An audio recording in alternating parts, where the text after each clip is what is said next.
Hi, my name is Miranda Armstrong, also known as Miss Armstrong. I am the fourth grade reading and social studies here at Lim Elementary. Today we're going to be looking, I would like to focus on what some fourth grade book recommendations would be. So I'm going to move my head over here. Okay, so third grade books are examples would be Dogman, Captain Underpants, Cam Jansen, Ginny B. Jones, Magic Treehouse, Bad Kitty. They all kind of have some pictures, things like that. The top two are graphic novels. The kids love them. They can't put them down. I mean, they are super entertaining and funny.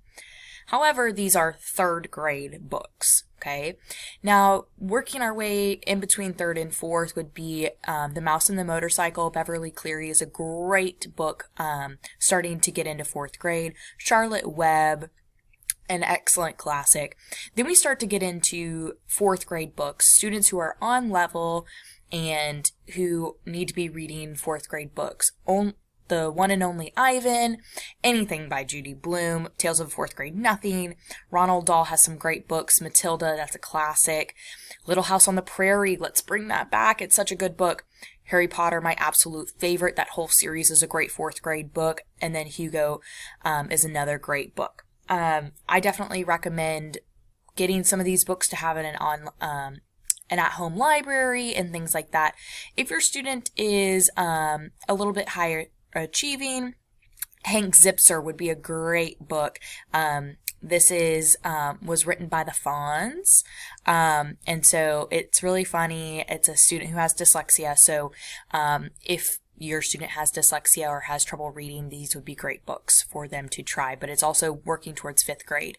Fifth grade books, or books that I recommend for students who are high achieving or are above grade level, would be Number the Stars, A Wrinkle in Time, Tuck Everlasting, Percy Jackson series, absolutely, The Giver, and Bridge to Terabithia. Bridge to Terabithia gets me every time. I still read it to this day. Love it, love it, love it. So I would definitely take some of these recommendations depending on where your student is. Some other things that I would recommend is what you could do as a parent to help your student at home. Read with your student every minute. Have your student read for 30 minutes every night. Have your student complete one of their bingo reading challenges, which includes them reading for 30 minutes, but it's a fun way to push them. Play on Lexia for 30 minutes. It's them reading, it's just on an online version. I definitely recommend go to the public library and having your student pick out books. Let them explore a different library. Here at LIM, we have a variety of kids' books, but the public library is going to have a lot more options. Let me move my head again. So if your student really doesn't want to read, but they really want to watch a TV show, mute your TV, turn on closed captioning, and look, they're reading.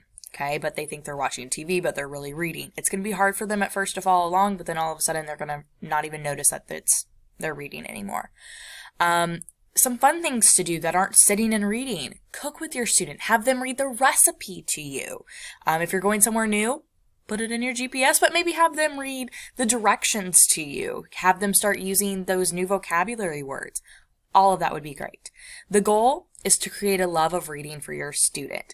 If your student loves to read, they're going to read, they're going to be wanting to read more, and you're just going to have a student who levels up and progresses with their reading. Now, if you have any questions, please keep me posted. My email is, it's marmstrong2, I'm a number 2, at kleinisd.net. My conference period this year is from 105 to 155. So please let me know if you have any questions. Thank you.